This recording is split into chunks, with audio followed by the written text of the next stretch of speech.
Hoje, para nossa meditação, em Malaquias, no capítulo 4 e o versículo 6. Fala de Malaquias, né? Já pensa que vai falar de dízimos e ofertas. Mas Malaquias vai além, não é? Então, nós tivemos aqui uma reunião com os homens, e eu acredito que talvez tenha sido a palavra mais pesada que eu falei aqui, desde o começo da De Família, né? Então, eu espero que você esteja com o espírito bem, em paz, porque hoje é por aqui que nós vamos caminhar. Malaquias capítulo 4, versículo 6. Hoje, quem estaria trazendo a palavra do nosso Deus seria o nosso pastor Oséias Viana. Eu até disse domingo passado, né, que hoje ele seria o pregador do culto da família à noite, mas aí nosso pastor precisou fazer uma outra viagem para estar ali com Vinícius, no Rio de Janeiro, e no começo da semana ele já estará aí conosco para a semana da nossa conferência e ato contínuo aí, dando sequência ao trabalho, não é? Então, vocês me suportem, né, e orem a Deus aí, para Deus nos abrir aqui a porta da palavra. Amém, gente? Amém, gente? Vocês estão muito quietos hoje, hein? Daqui a pouco eu começo a gritar aqui, aí incendeia aí, e vamos que vamos, né? Malaquias 4, versículo 6. E converterá o coração dos pais aos filhos, e o coração dos filhos a seus pais, para que eu não venha e fira a terra com maldição. Amém. Pode tomar assento, né? Esse texto é interessante, e a última palavra que nós encontramos no Antigo Testamento não é bênção, né? A gente até gostaria que o Antigo Testamento terminasse com uma palavra bênção, mas não é o que acontece. O Antigo Testamento encerra com uma palavra, e a palavra é maldição.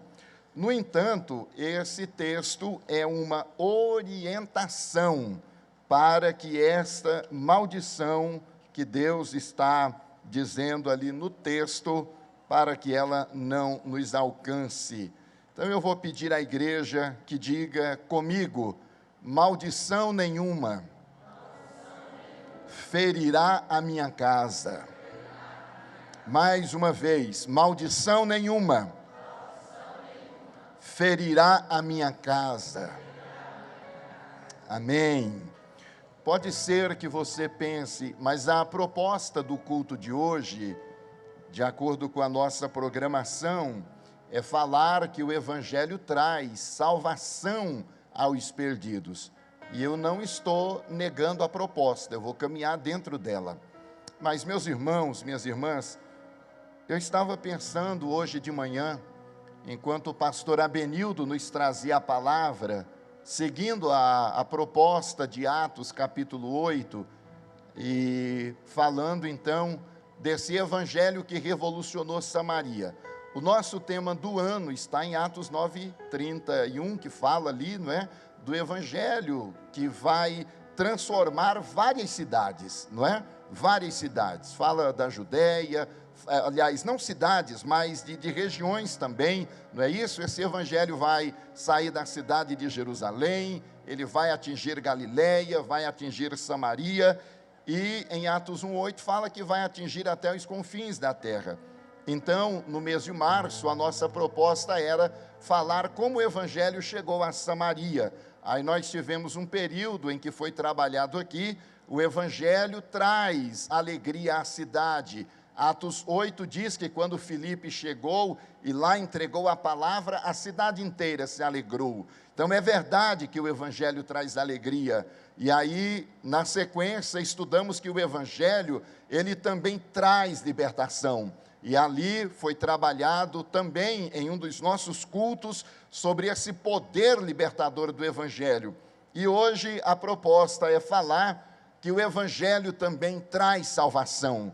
E é interessante porque em Atos capítulo 8, nós temos Filipe primeiro pregando em uma grande cidade, vivendo um avivamento, e Deus tira ele daquela cidade, não é, daquele lugar, e o envia ao deserto para ganhar uma só pessoa, porque para Deus não há uma preocupação apenas com a quantidade. Deus é aquele que vai ao deserto à procura de um, não é? Às vezes tira aquele que está no meio de um grande avivamento, de uma grande obra, por amor a uma única pessoa. Então, enquanto nesta manhã o pastor Abenildo falava desse evangelho que traz salvação, e aí, em um momento aqui do nosso culto, ele falou também de uma particularidade dele, de um desafio que ele tem, também de alcançar a família para Jesus. E foi um momento de grande comoção aqui na igreja, porque nós também temos pessoas na nossa casa, na nossa família que precisam de salvação, sim ou não? Sim ou não? Temos também em casa gente que precisa de salvação.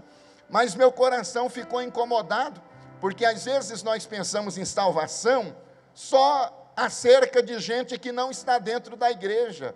Aí eu pergunto, será que na igreja também não tem gente precisando de salvação?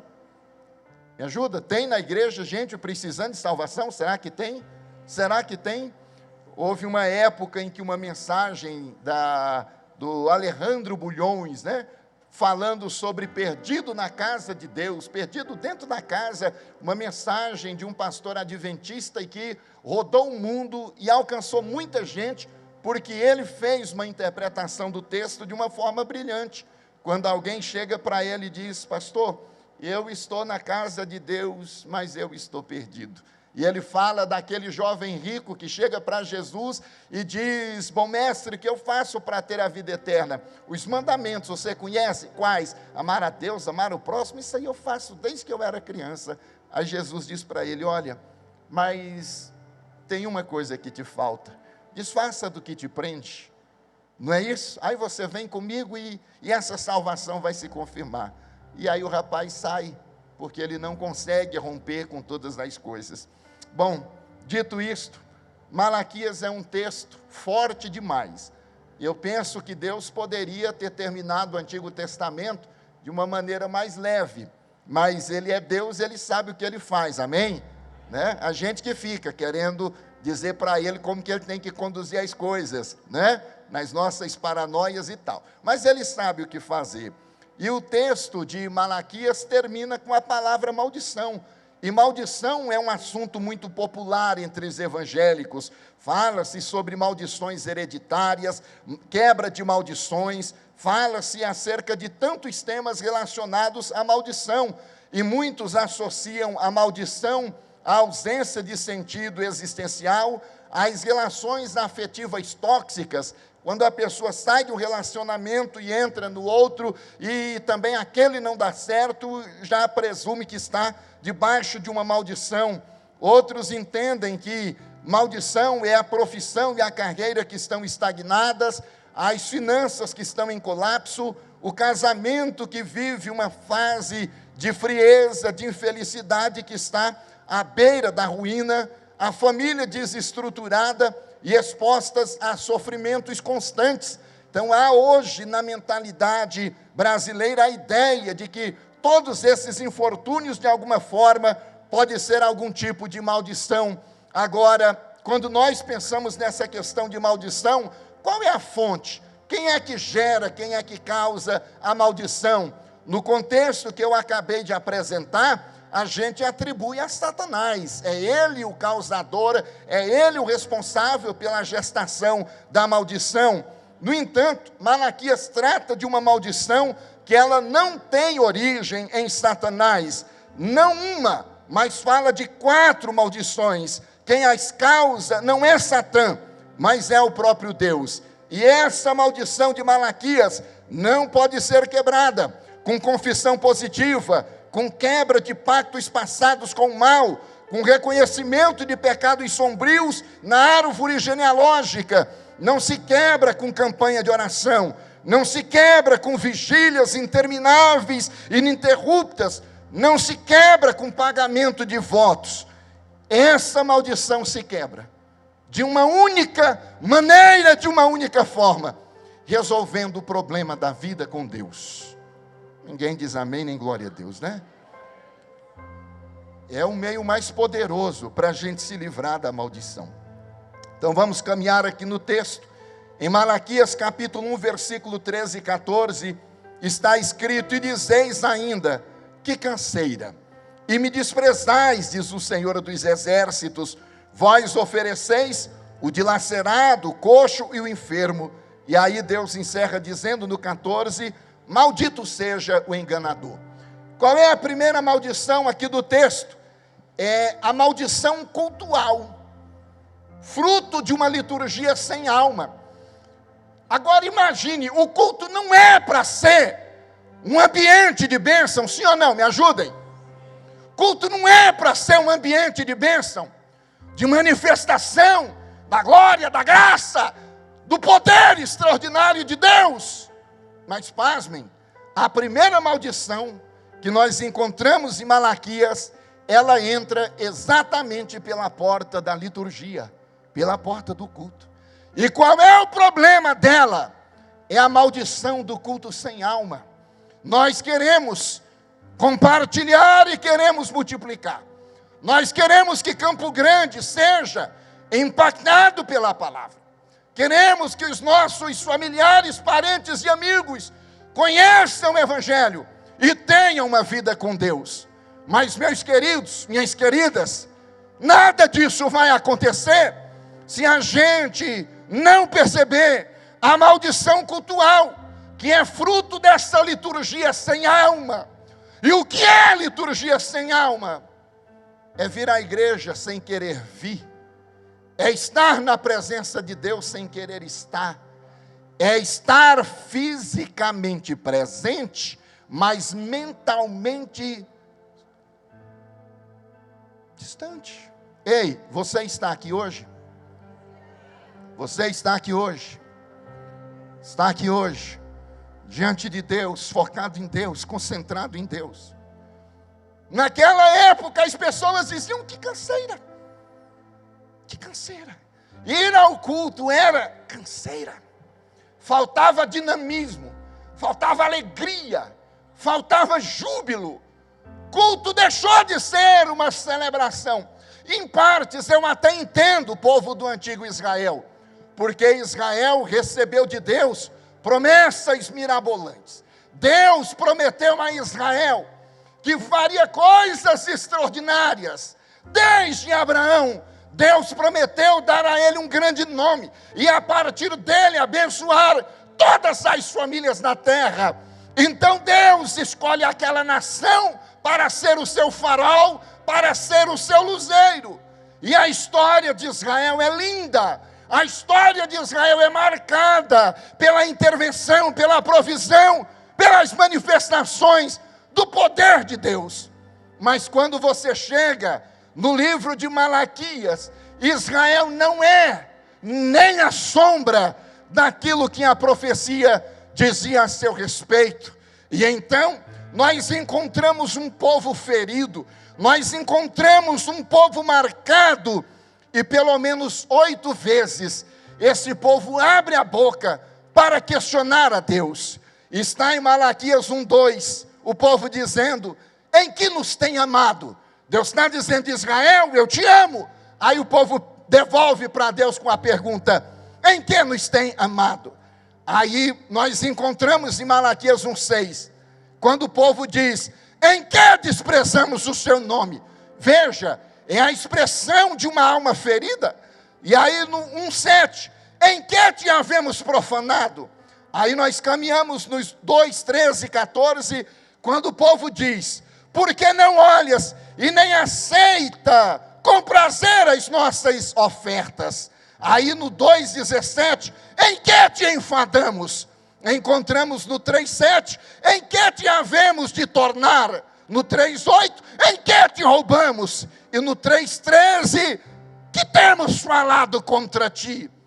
Percebe na expressão os argumentos de uma alma ferida, de alguém que não sabe mais adorar a Deus, de alguém que não sabe mais celebrar a Deus, de alguém que quando abre a boca é apenas para proferir impropérios, afrontas e questionar a graça de um Deus extraordinário.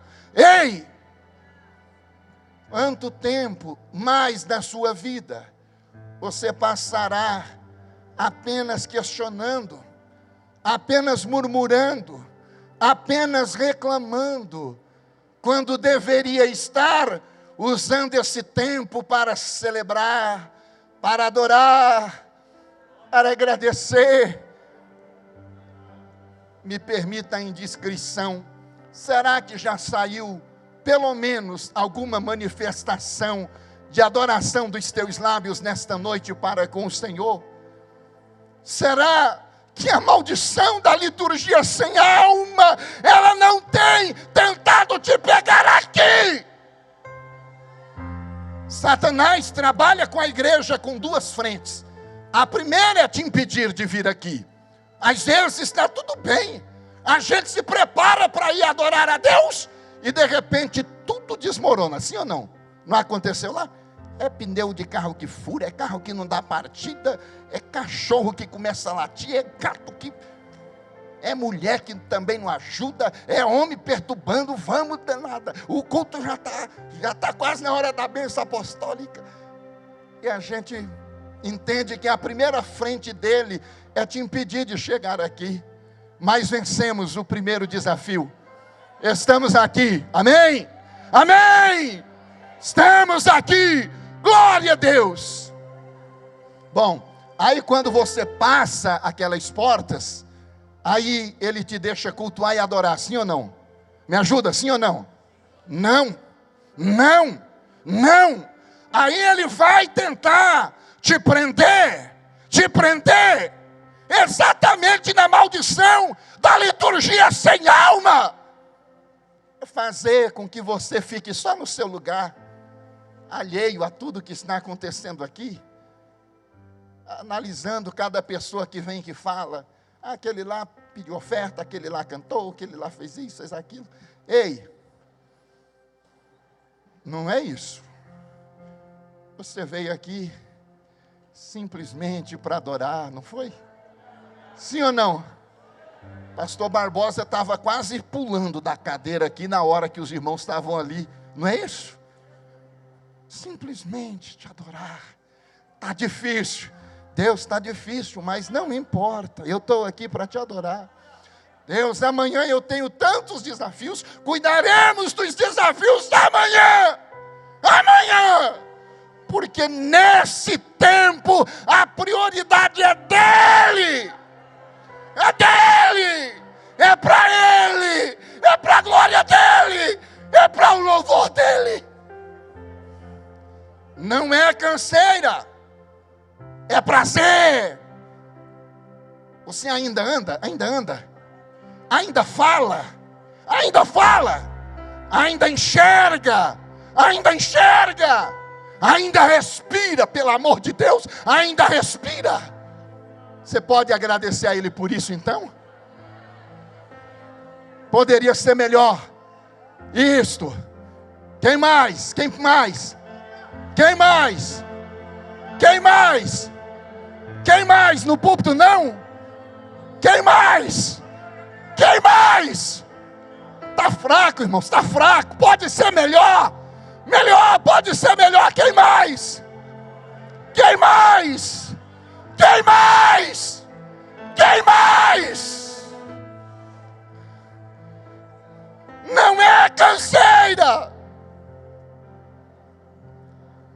Minha esposa veio mais cedo para cantar com a equipe. Aí eu vim com o menino Derek. Vai fazer 7 anos. Aí o Derek disse assim: me chamaram para na conferência jogar a rede.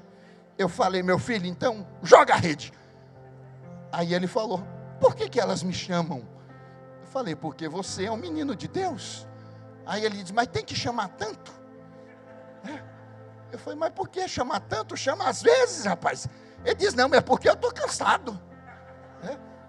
Até o Derek com 6 anos está dizendo que canseira. Que canseira. Ei, Deus está falando com a D Família aqui hoje. Você vem na igreja domingo,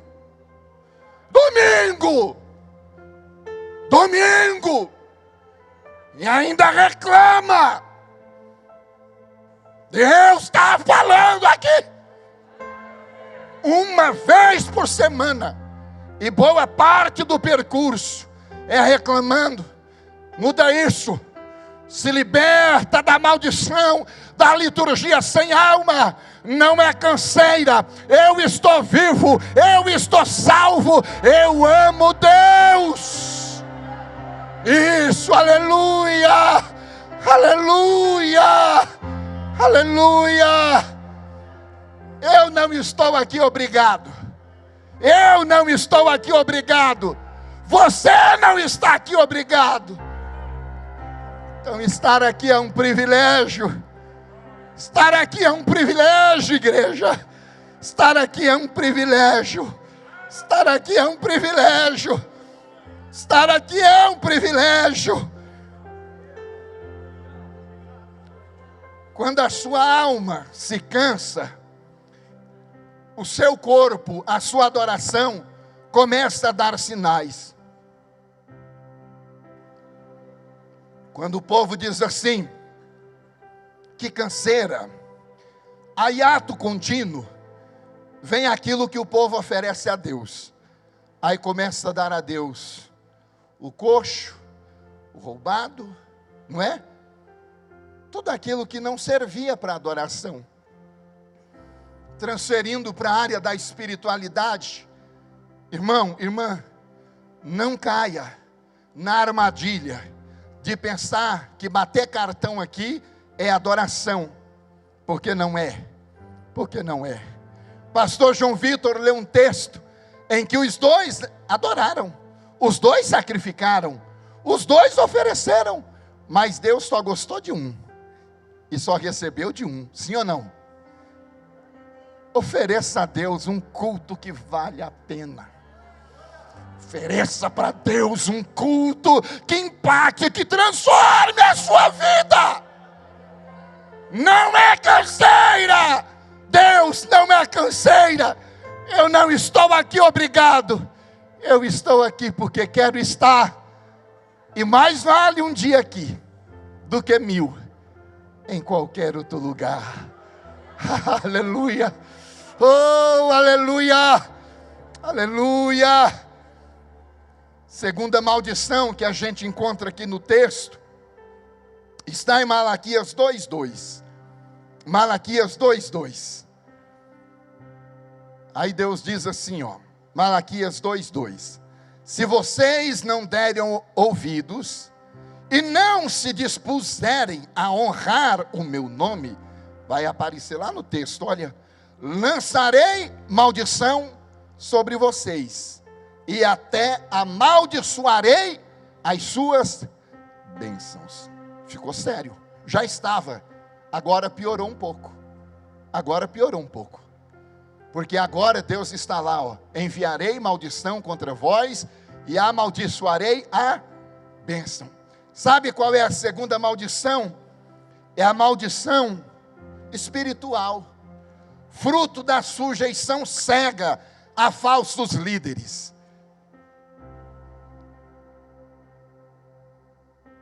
Irmãos, vamos pensar uma coisa bem séria aqui nesta noite. A De Família é uma igreja séria. Nós temos uma liderança pastoral séria. Eu costumo dizer que o pastor Oséias é um pastor crente. Teoricamente, todo pastor deveria ser crente, sim ou não? Mas as redes sociais provam para nós que tem muita gente que não é crente, concordam? Me ajuda aí, gente, pelo amor de Deus, sim ou não? Irmãos, o Brasil está mergulhado em um caos reputacional sem precedentes. E não é só no Brasil, não.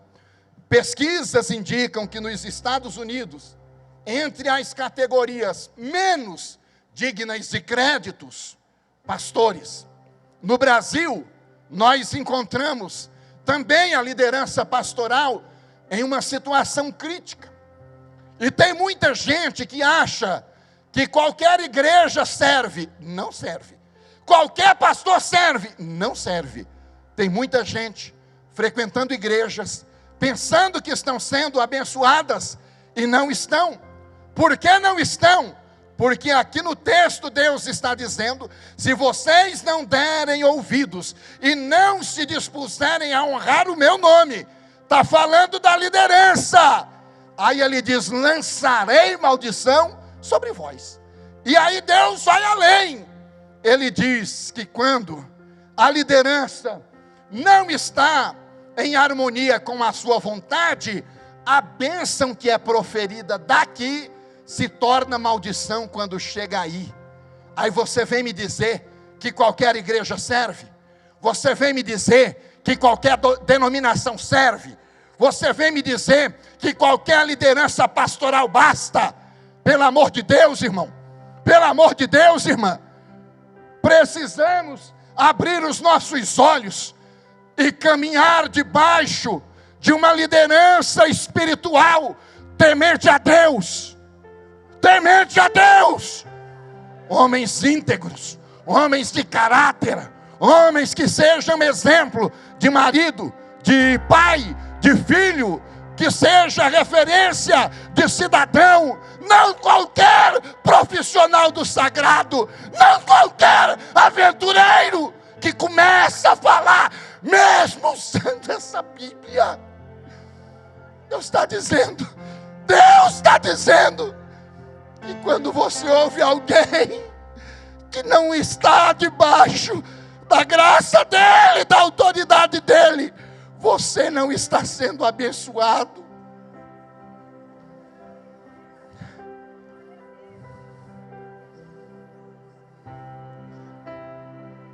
Quatro anos de AD Família, 4 anos de uma liderança íntegra, um cuidando do outro, um ajudando o outro, um orando pelo outro, um apoiando o outro, e um pastor que dispensa qualquer tipo de comentário. Irmãos, você já imaginou o que é? Você está aí onde você está, olhar para o púlpito e saber que o seu pastor é um homem de Deus, que ele não envergonha você, que você pode bater no peito e dizer: eu sou da AD Família. Ou de uma outra igreja, também não tem problema, porque se tiver alguém aqui nos visitando, e sendo de uma igreja bíblica, pastoral honesta, homens tementes a Deus, se alegre, e aquieta, rapaz, em um lugar.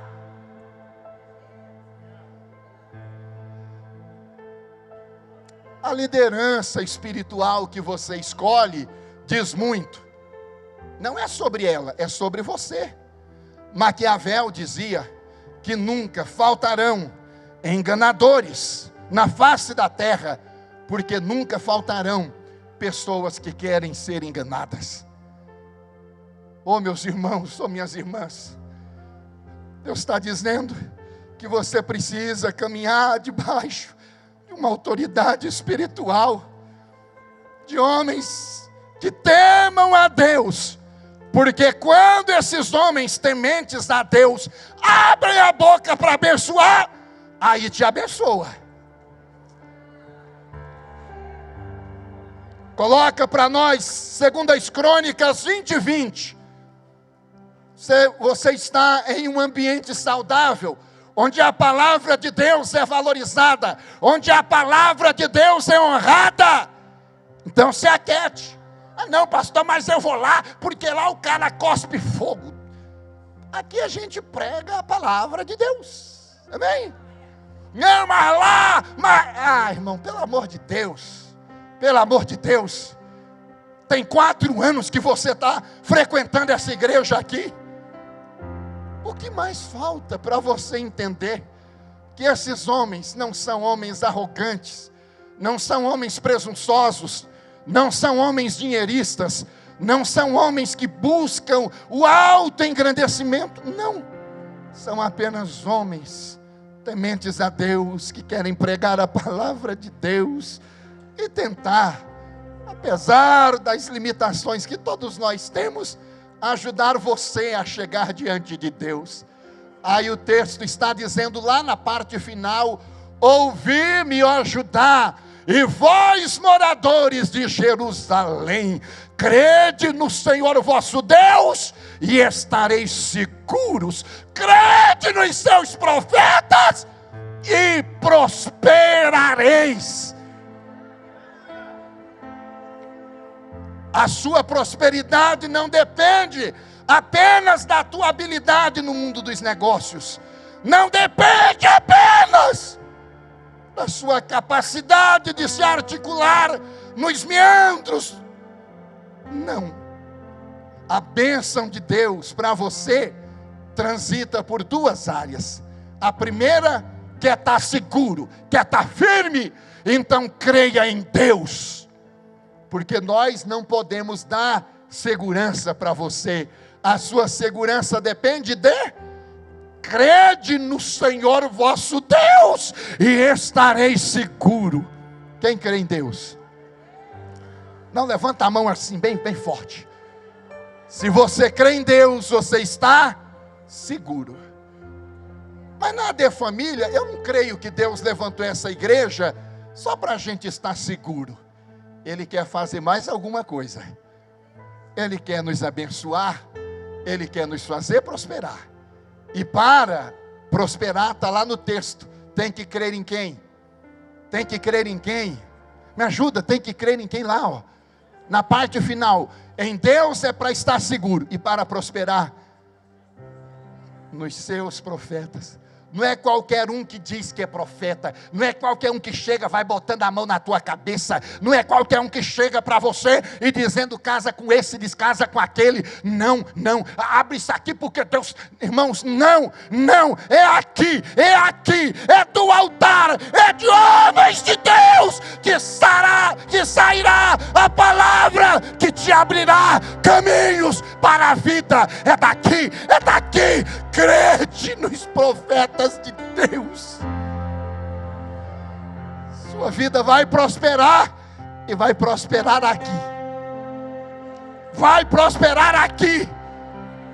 Aliás, pastor Oséias disse várias vezes aqui nesse púlpito a respeito de coisas que Deus faria. Eu não vi nenhuma delas caindo por terra sem se cumprir. Amém? Nós temos um pastor crente, temente a Deus, e que nos abençoa. Oh, meus queridos, vamos descansar o nosso coração. Para de ficar correndo atrás. Ah, pastor, você viu aquele lá da internet, o que falou? Irmão, aí pega o cidadão da internet, que tem milhares ou milhões. A gente aqui tem que dar um duro danado para cuidar de vocês e seguir a vida, não é? Sim ou não? É pegado. Os cabras lá tem dinheiro para, para jogar. E gasta esse tempo para falar besteira. E alguns irmãos e algumas irmãs pegam isso lá e fazem o quê? Ó, pastor, o que ele falou? Irmãos, o que interessa para você, é o que a sua liderança pastoral fala. Daqui a pouco nós receberemos aqui no púlpito dessa igreja duas das mentes cristãs mais brilhantes do Brasil. Pastor Jodson, que é gigante da palavra, vocês vão conhecê-lo e amá-lo, e o Brizotti, que já é da casa. Mas segunda-feira os dois estarão em suas casas. E quem vai aconselhar vocês somos nós. Quem vai orar pela sua vida, somos nós. Quem vai te orientar para caminhar para o céu, somos nós. Quando o filho nascer, é a gente que vai apresentar. E não reclama não. Tá? Tem uns que já até choram aqui com a gente, né? É com a gente. E se Deus levar, quem vai sepultar?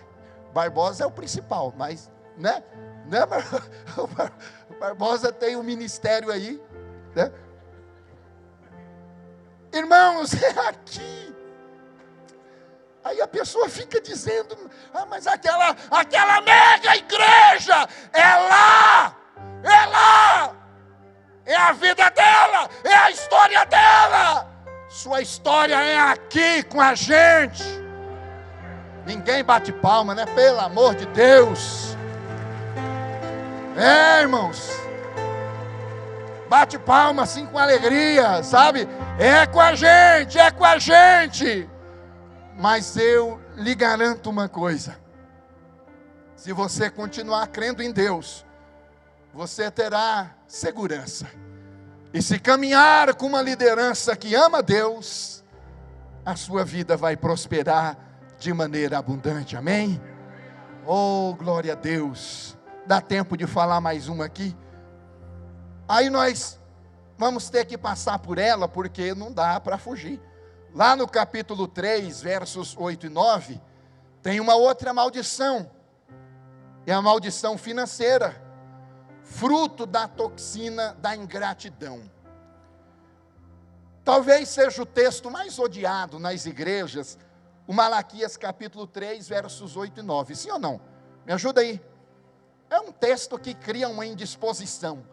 Um cidadão me falou: esse é um texto estelionatário. Eu falei: mas rapaz, morde a língua? Não é? É a palavra de Deus. Palavra de Deus. Pastor João Vitor, de novo, disse aqui hoje, no momento do ofertório, que Deus não está interessado no seu dinheiro, em primeiro lugar. E eu concordo com ele. Eu concordo com ele. Deixa eu te dizer uma coisa acerca de Deus. Primeiro lugar, Deus criou o universo sem ter um dizimista na face da terra. Criou o universo sem ter um ofertante na face da terra. E criou como? Me diga, criou como? Hebreus 11:3. Hebreus 11:3. Como é que ele criou? Hebreus 11:3. Isto. 11:3. Pela fé entendemos que o mundo no singular, ou os mundos no plural, os mundos foram criados de quem? De quem? Deus criou o mundo pela palavra. Você acha que Deus não pode levantar aquele templo com a palavra? Levante-se estruturas, cobertura. Ele pode ou não pode? A gente é que fica, irmãos, com essa leitura medíocre da vida, achando que Deus, Ele precisa de nós. Não, não, não. Gênesis 1:3, disse Deus: haja luz. E o que houve? Me ajuda, igreja. Haja luz.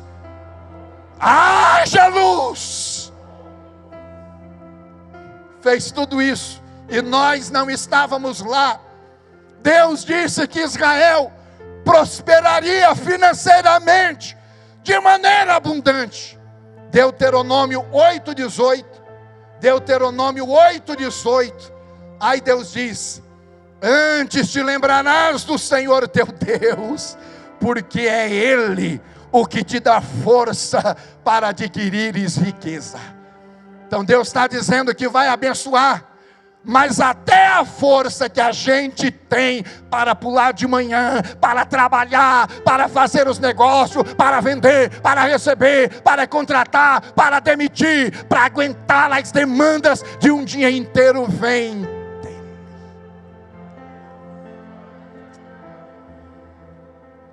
Sinceramente, você acha que ainda tem alguma coisa acontecendo porque você é o último ser humano do planeta Terra?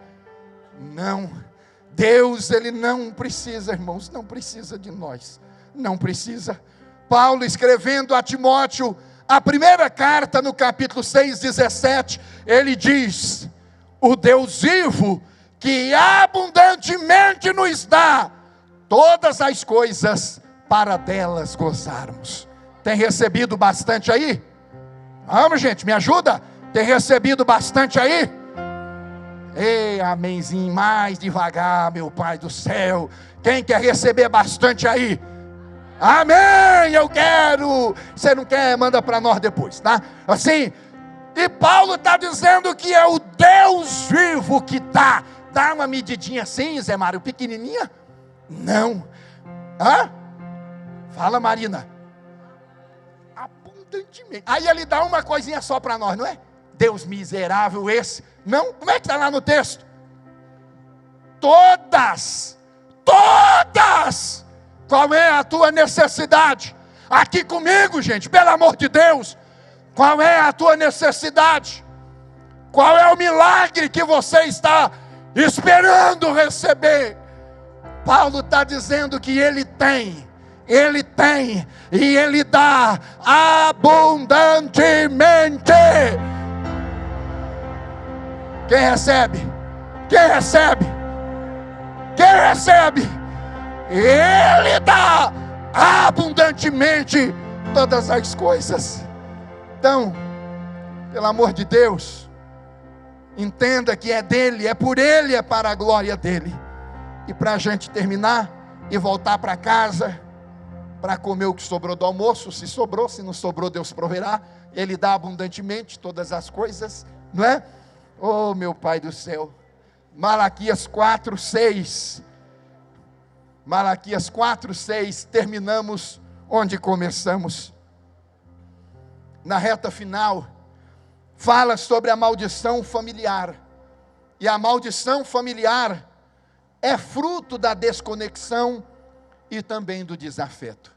Deus está dizendo que enviará o seu mensageiro, preparando o caminho para a chegada de quem?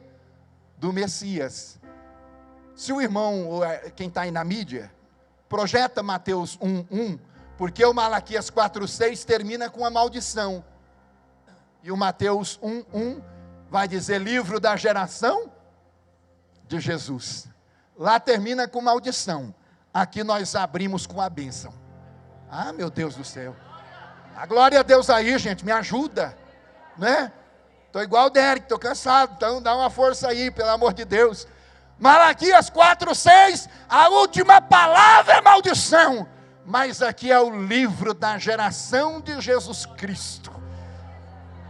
Aqui não tem mais maldição. Aí eu fiquei pensando assim, meus amigos. Por que que Deus deixou a família por último lugar?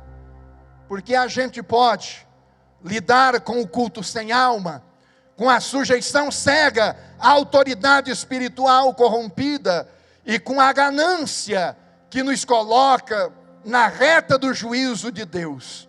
Mas se a família estiver bem, ainda há uma possibilidade de recomeço. Agora, pasmem, por que que Deus deixou a família por último lugar? É porque o dia que a família cair, a sociedade estará perdida. Por que que Satanás quer acabar com a família? Pastor Davi Duarte sempre usa uma expressão, é a última fronteira, não é, pastor? É a última fronteira, é a última linha que separa a geração da bênção para o caos, da bênção para a tragédia. Você tem que lutar pela sua família, você tem que lutar pela sua família. Deus está dizendo, se os pais não se convertem aos filhos, se os filhos não se convertem aos pais, eu não tenho o que fazer, a não ser ferir a terra com maldição. Eu pergunto a você que é pai, como é que está a relação com os seus filhos? Eu pergunto a você que é filho, como está o relacionamento com seu pai? Pergunto aos maridos que aqui estão, como é que está o relacionamento com a esposa? Pergunto à esposa, como está o relacionamento com o esposo? A família é a última fronteira. Quando a família cair, não tem nada mais na face da terra que vai impedir a manifestação do juízo de Deus. Ei, lute pela sua família, ore pelo Éder, pela Juliana, pela equipe do departamento de família da nossa igreja, que está aí lutando, trabalhando, Muhammad, e esse nome estranho que eles colocaram aí, pequena família, é um grupo de homem e mulher que se reúne para comer churrasco e ler a palavra de Deus, né? Aí o nome certo vocês perguntam lá para ele. A de família. Brizotti falou para nós, por que vocês não colocaram outro nome lá? Tinha tanto, né? Assembleia de Deus, Puleiro dos Anjos, ó, né? Assembleia de Deus do desencapetamento total, né? Aí ele falou, vocês botaram a Assembleia de Deus, Ministério da Família. Aí hoje eu entendo que Deus nos chamou para levantar o último pilar, a última base.